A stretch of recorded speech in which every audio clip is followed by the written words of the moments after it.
하나님의 말씀을 나누겠습니다. 함께 나누실 하나님의 말씀은 고린도후서 6장 14절에서 7장 1절까지의 말씀입니다. 고린도후서 6장 14절에서 7장 1절까지의 말씀을 나누겠습니다. 다 찾으신 줄로 알고 제가 봉독하겠습니다. 너희는 믿지 않는 자와 멍에를 함께 매지 말라. 의와 불법이 어찌 함께하며 빛과 어둠이 어찌 사귀며 그리스도와 벨리알이 어찌 조화되며 믿는 자와 믿지 않는 자가 어찌 상관하며 하나님의 성전과 우상이 어찌 일치가 되리요. 우리는 살아계신 하나님의 성전이라. 이와 같이 하나님께서 이르시되 내가 그들 가운데 거하며 두루 행하여 나는 그들의 하나님이 되고 그들은 나의 백성이 되리라. 그러므로 너희는 그들 중에서 나와서 따로 있고 보정한 것을 만지지 말라. 내가 너희를 영접하여 너희에게 아버지가 되고 너희는 내게 자녀가 되리라. 전능하신 주의 말씀이니라 하셨느니라. 그런즉 사랑하는 자들아, 이 약속을 가진 우리는 하나님을 두려워하는 가운데서 거룩함을 온전히 이루어 육과 영의 온갖 더러운 것에서 자신을 깨끗하게 하자. 아멘.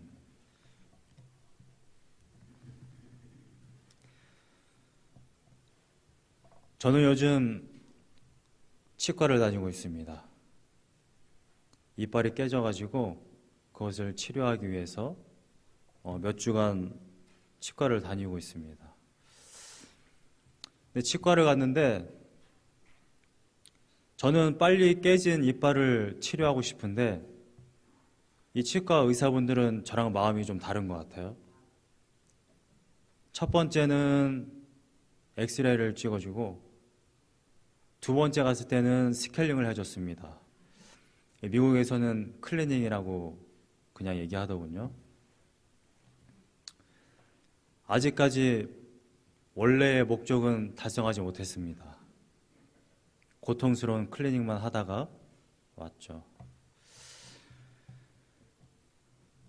제가 원한 것은 깨진 이빨을 복구하는 거였는데 이 사람들의 목적은 그 이빨을 깨지게 한 원인을 치료하는 거였습니다. 충치를 제거하는 것이죠.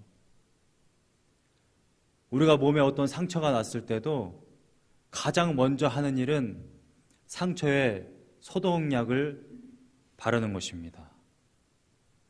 우리가 어떤 병에 걸렸을 때, 암에 걸렸을 때 거기서 치유가 되려면 암세포가 제거돼야만 합니다. 그리스도인들에게 가장 우선시되는 과업이 무엇일까요?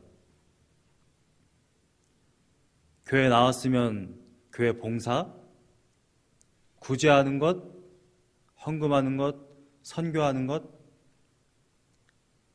그리스도인들에게 가장 먼저 시급하게 해결되어야 할 문제는 각자에게 너무나도 깊숙이 배어있는 그 죄성을 몰아내는 것입니다.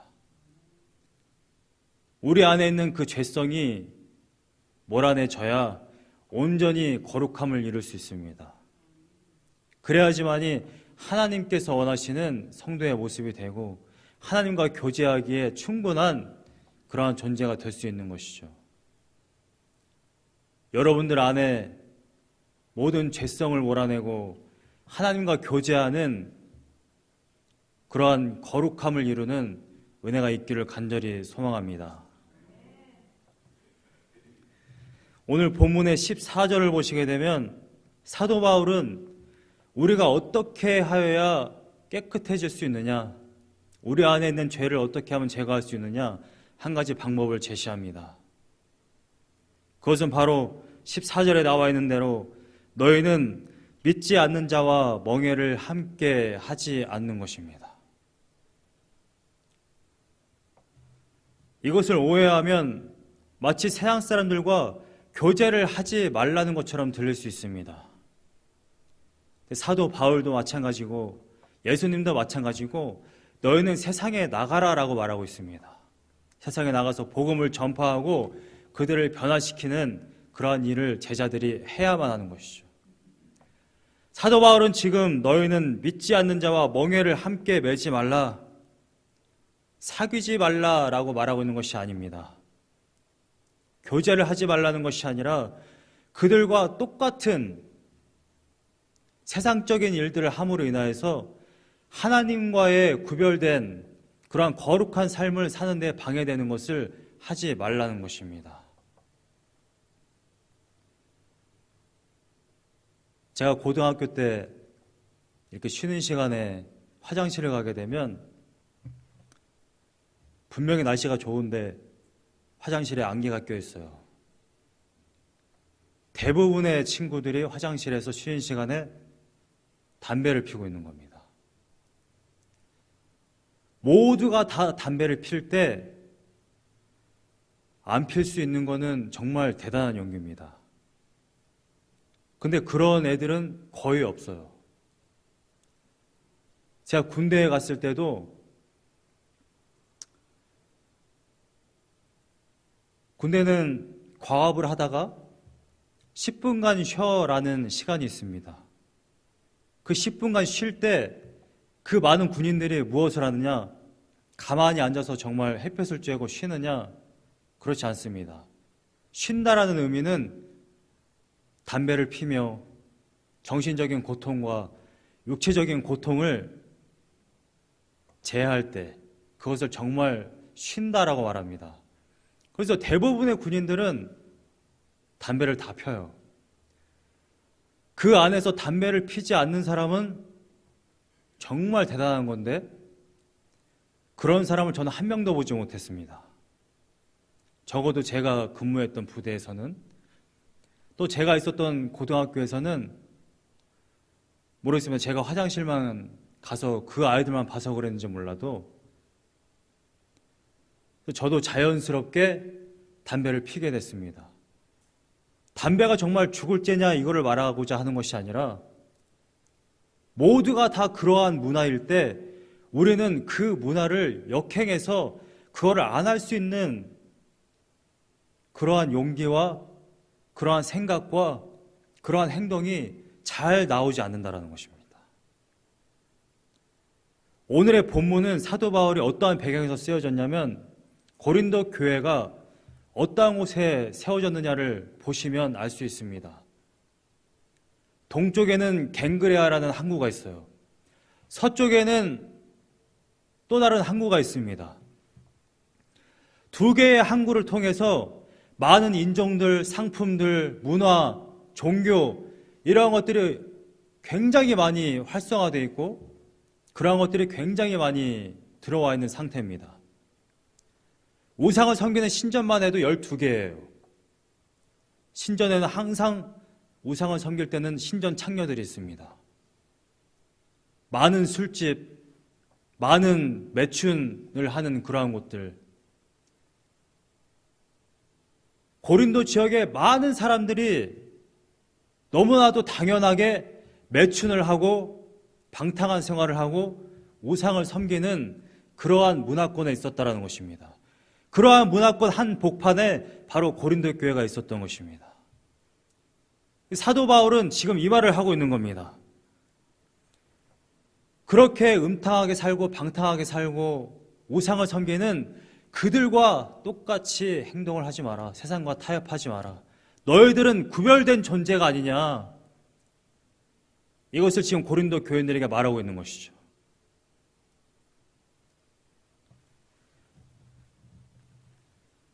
저도 고등학교 때 군대에 있을 때 그 문화를 역행하기란 굉장히 어려웠습니다.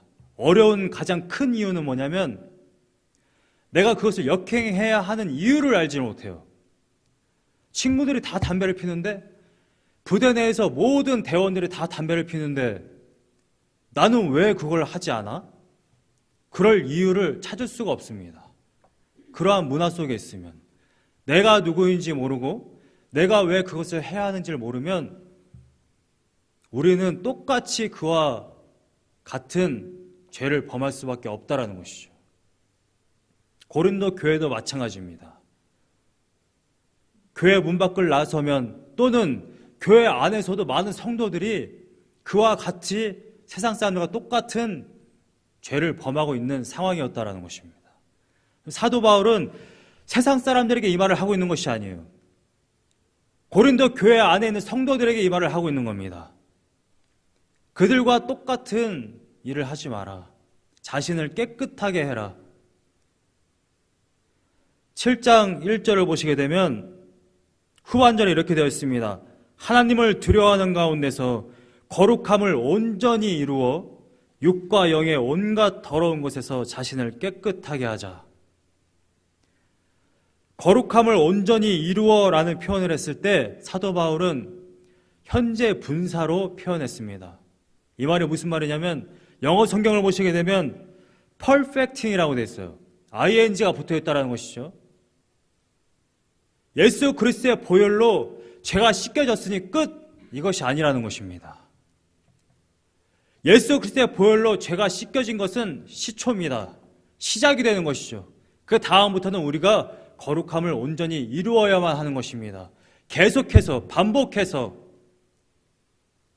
그렇게 하지 않으면 우리들의 죄성이 없어지지 않아요.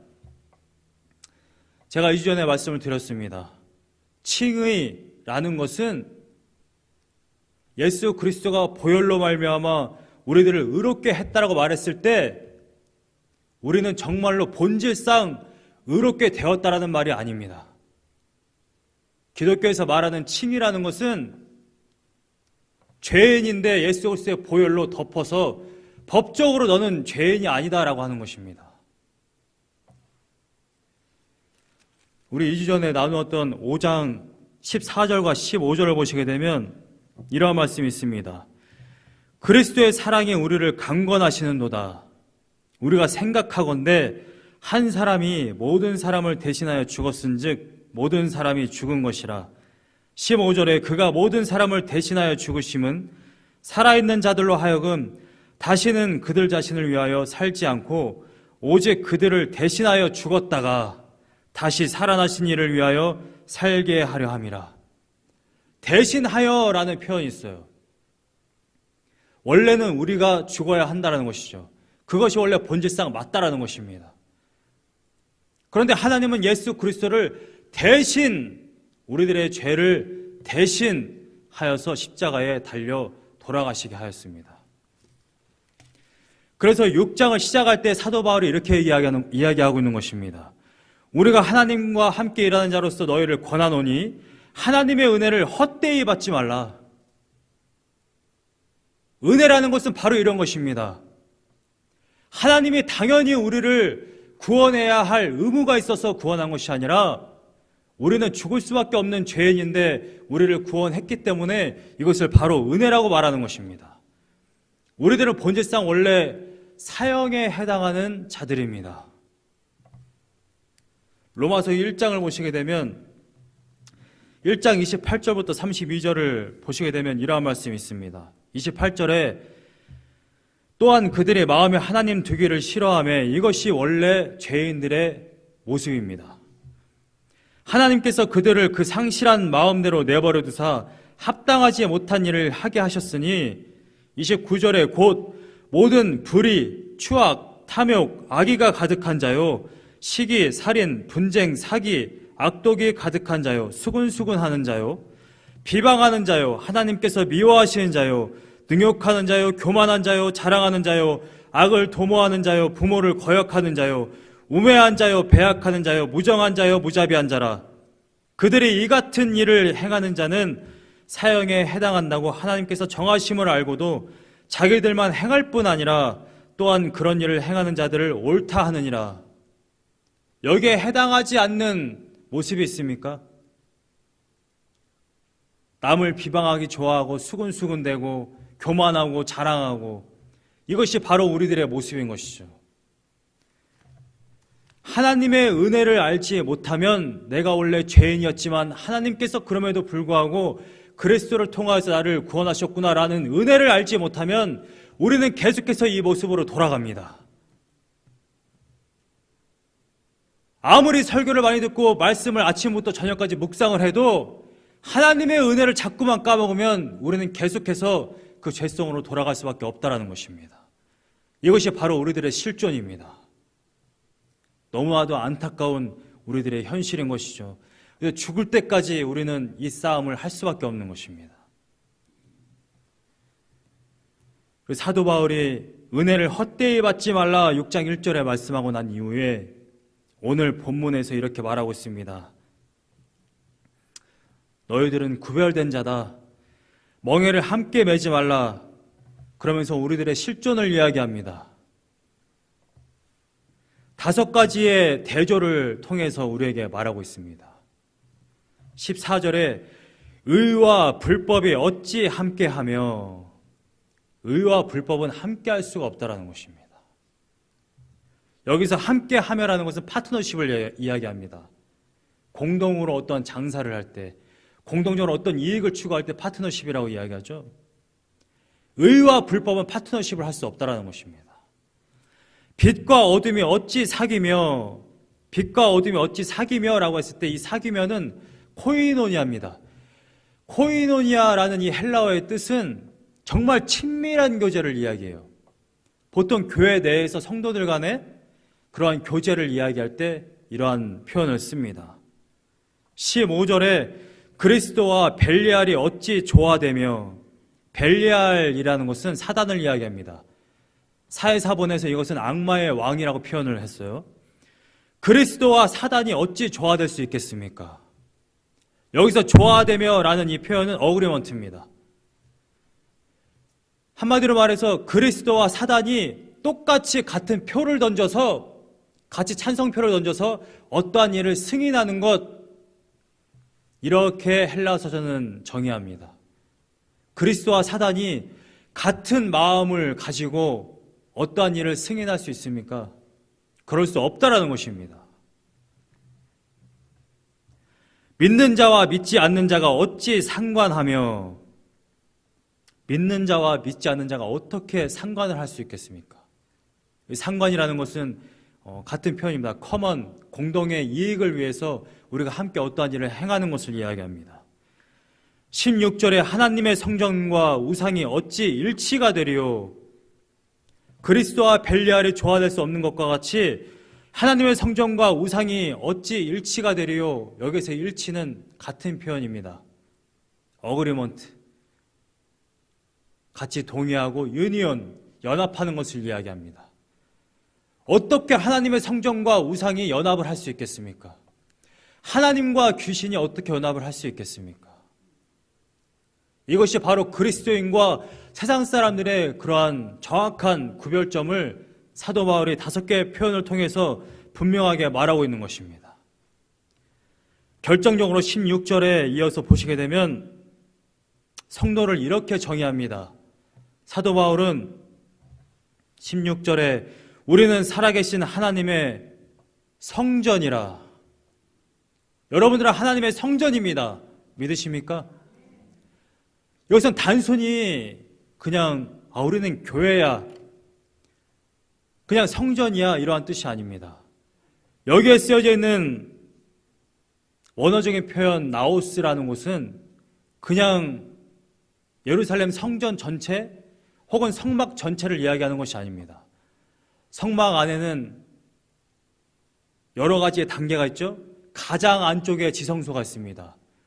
그 안에만 하나님이 임재하십니다. 성전 안에도 마찬가지입니다. 이방인의 뜰이 있고 여인의 뜰이 있고 여러 단계를 거쳐서 지성소까지 나아갑니다. 지성소에는 대제사장만 들어갈 수 있습니다. 바로 그곳에 하나님이 임재하시기 때문에 지금 사도 바울이 하나님의 성전이라고 표현했을 때 이곳은 단순히 성전이 아니라 하나님이 임재하시는, 하나님이 바로 그곳에만 임재하시는 그 지성소를 이야기하고 있는 것입니다. 여러분들이 얼마나 귀한 존재인지를 여러분들이 정말 아셔야만 한다는 것입니다. 본인들 뿐만이 아니라 옆에 계신 성도님들도 보통 분들이 아닙니다. 하나님이 임재하는 성전입니다. 믿으십니까? 옆에 분 한번 보시죠. 네, 오늘따라 보통 분이 아닌 것처럼 보이시나요? 하나님이 임재하는 하나님의 성전입니다. 그 이야기를 아시는지 모르겠어요. 안데르센 동화 중에 미운 오리 이야기가 있습니다. 엄마 오리가 자기 새끼들을 잘 돌봤는데 유독 한 마리가 너무 이상한 거예요. 점점 자라는 모습을 보니까 자기 새끼들과 같지가 않습니다. 자기의 모습과도 같지가 않아요. 자라보니까 백조였죠. 우리는 세상 가운데 있지만 세상과 똑같은 것은 아닙니다. 분명히 세상 가운데 있지만 구별된 자예요. 구별된 자가 세상 안에서 내가 빛으로서 행하고 소금으로서 행해야 하는데 세상 사람들과 똑같이 행한다면 세상 사람들은 저 사람이 오리인가? 백조인가? 아, 나와 똑같은 오리가 아닌가? 전혀 구별할 수 없습니다. 여러분들은 성경대로 말하자면 백조입니다. 할렐루야. 때가 되면 날아가시기 바랍니다.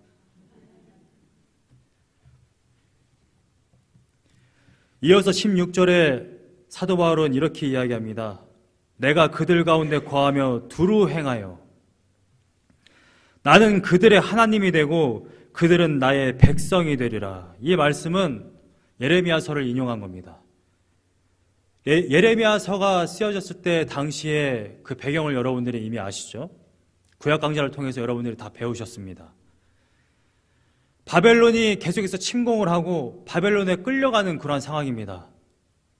지식자들부터 지도자들부터 정말 이 안타까운 상황에서 하나님은 자신의 백성들에게 이 말씀을 하고 있는 겁니다. 나는 그들의 하나님이 되고 그들은 나의 백성이 되리라. 지금 너희들은 어떠한 고난 가운데 있고 어떠한 처지에 있을지 모르지만 너희들이 지금 포로로 끌려가는 상황일지 모르지만 기억해라. 내가 너희들의 하나님이다. 너희들은 나의 백성이다. 반드시 구원해내겠다.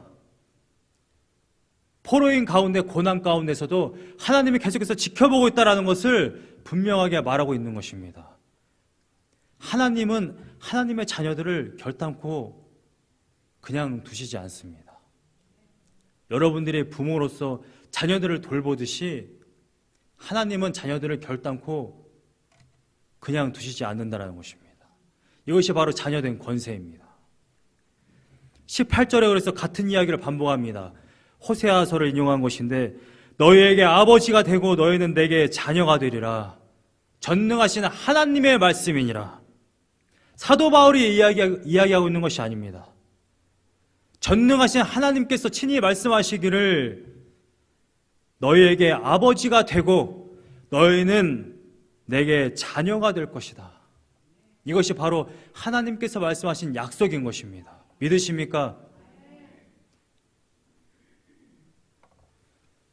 사도 바울은 처음에는 하나님 그리고 백성 이렇게 이야기했는데 점진적으로 결국 아버지와 자녀, 부모와 자녀의 관계로 발전하는 것으로 볼 수 있습니다.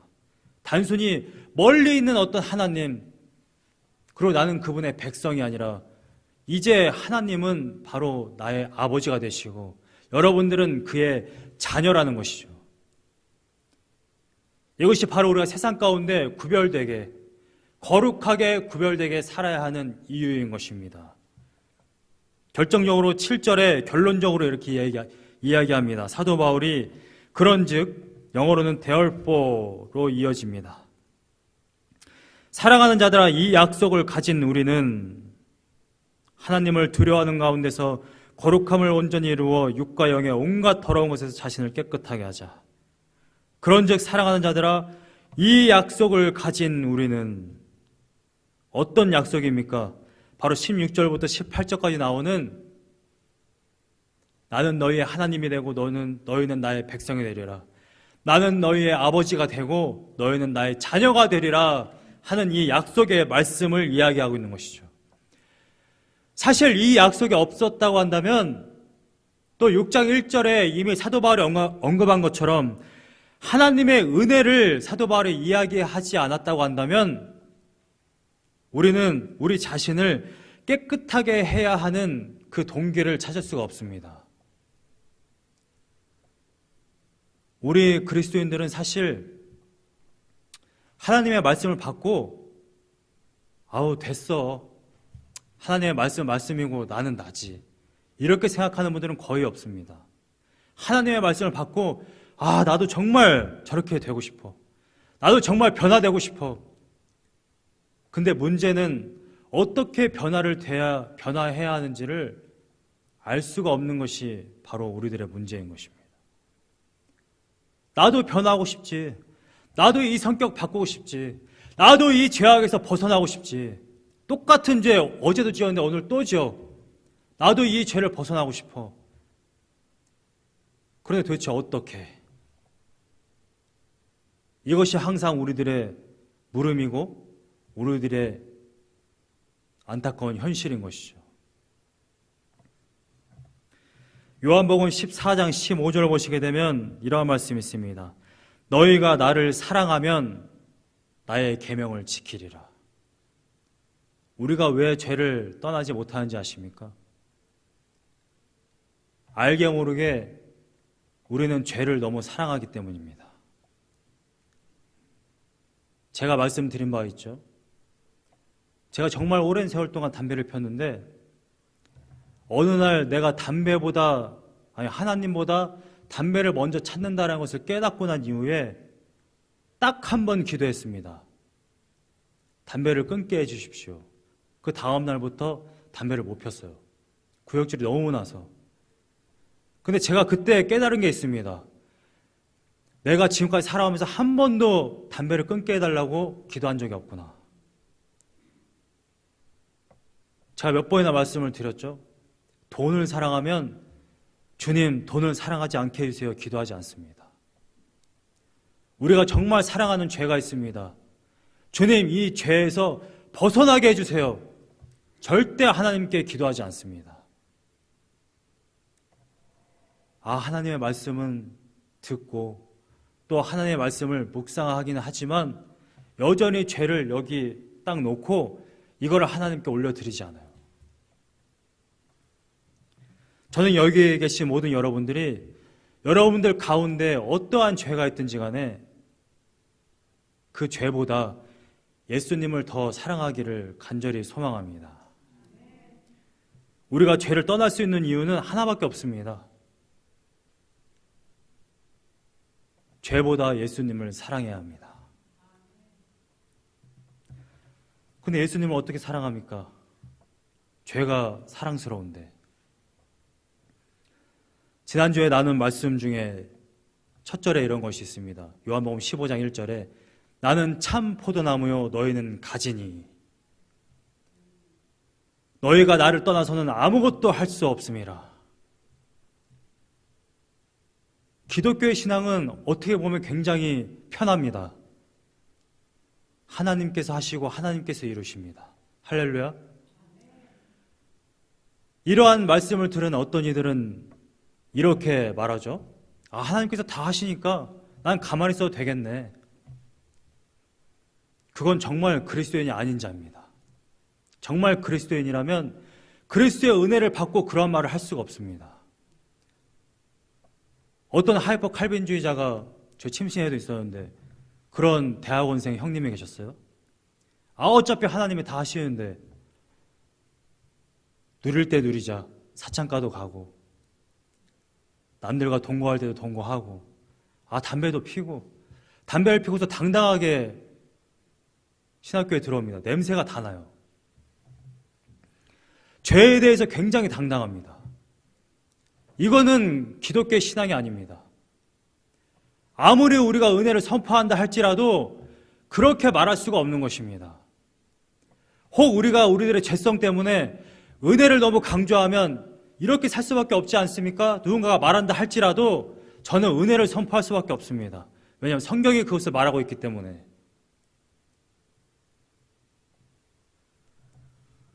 우리들이 어떻게 하나님의 말씀에 순종할 수 있습니까?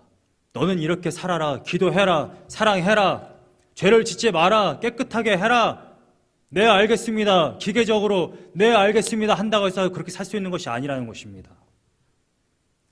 그렇게 해서 살 수 있을 것 같으면 공자왈 맹자왈 하는 게 훨씬 나을 수도 있어요. 차라리 불교를 달리는 게 더 나을 수도 있습니다. 우리는 우리의 힘으로 할 수 없기 때문에 그리스도 앞에 나오는 것입니다. 십자가 앞에 무릎 꿇는 것입니다. 7장 1절 마지막에 육과 영의 온갖 더러운 것에 자신을 깨끗하게 하자. 육은 어떻게 보면 깨끗하게 할 수도 있어요. 목욕도 좀 하고, 남들 짓는 죄, 저거 죄네, 안 지을 수도 있습니다. 여러분들의 영은 도대체 어떻게 깨끗하게 할 수 있습니까? 불가능한 것입니다. 그래서 히브리서 9장 22절에서는 율법을 따라 거의 모든 물건이 정결하게 피로써 정결하게 되나니 피 흘림이 없은즉 사함이 없느니라. 피로써, 그리스도의 보혈로서만이 여러분들이 근본적으로 깨끗하게 될 수 있습니다. 여러분들이 하나님의 말씀을 받고, 그래서 여러분들은 오직 그리스도 앞에 나가야 하는 것입니다. 주님, 저의 죄를 씻어 주시옵소서. 요한일서 1장 9절에는 그래서 이렇게 사도 요한이 정의합니다. 만일 우리가 우리 죄를 자백하면 그는 미쁘시고 의로우사 우리 죄를 사하시며 우리를 모든 불의에서 깨끗하게 하실 것이요.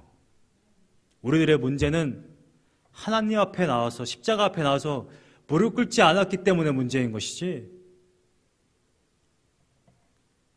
깨끗하게 하자라고 했을 때 도대체 내가 이걸 어떻게 해? 나는 아직도 죄를 사랑하는데, 이것이 문제가 아닌 것입니다. 이미 하나님의 말씀은 우리들에게 해결책을 주셨습니다. 예수 그리스도의 보혈로 우리들의 죄를 씻을 수 있습니다. 할렐루야. 오늘도 또 내일도 한 주간 동안 주님 앞에 끊임없이 나아가고 예수님께 다가가는 주님의 백성들이 다 되시기를 간절히 소망합니다. 우리 찬송가 한 장 부르시고 말씀 붙들고 기도하겠습니다. 내 주의 보혈은 정하고 정하다.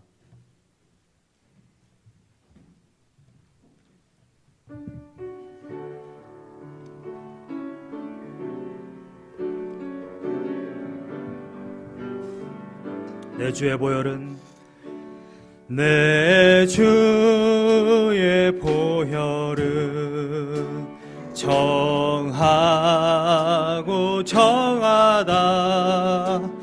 내 죄를 정케 하신 주 날 오라. 다시 한번 찬양합니다. 내 주의 보혈은, 내 주의 보혈은 정하고 정하다. 내 죄를 정케 하신 주 날 오라 하신다. 내가 주께로 지금 가오니 십자가의 보혈로 날씨 약하고 취해도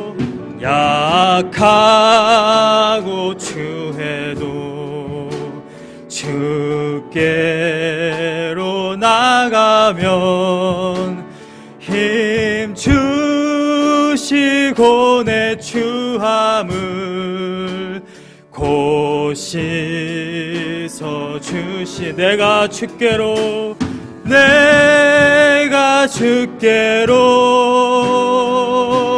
지금 가오니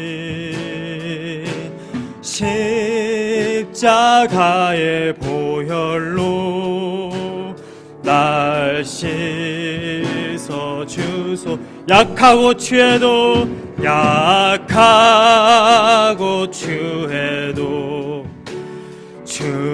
주께로 나가면 힘 주시고 내 추함을 곧 씻어 주시. 약하고 추해도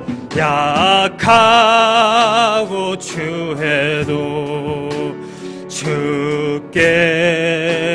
나가면 힘 주시고 내 추함을 곧 씻어 주시네. 내가 주께로 지금 가오니 십자가의 보혈로 날 씻어주. 그 피가 맘속에, 그 피가 맘속에 큰 증거 됩니다. 내 기도 소리 들으사 다 허락하소서. 내가 주께로 지금 가오니 십자가의 보혈로 날 씻어주. 내가 주께로, 내가 주께로 지금 가오니 십자가의 보혈로 날 씻어 주소서. 우리 주님께서 십자가에 달려 돌아가실 때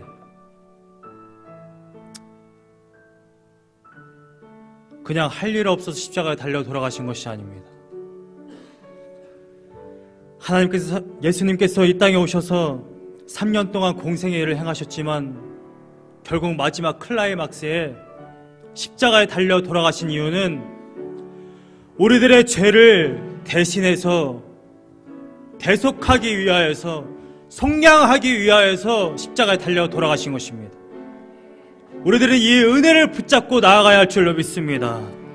우리가 지금 오늘날에도 이 시간에도 우리들의 죄를 어떻게, 죄를 사랑하지 않고 예수 그리스도를 더 사랑할 수 있습니까?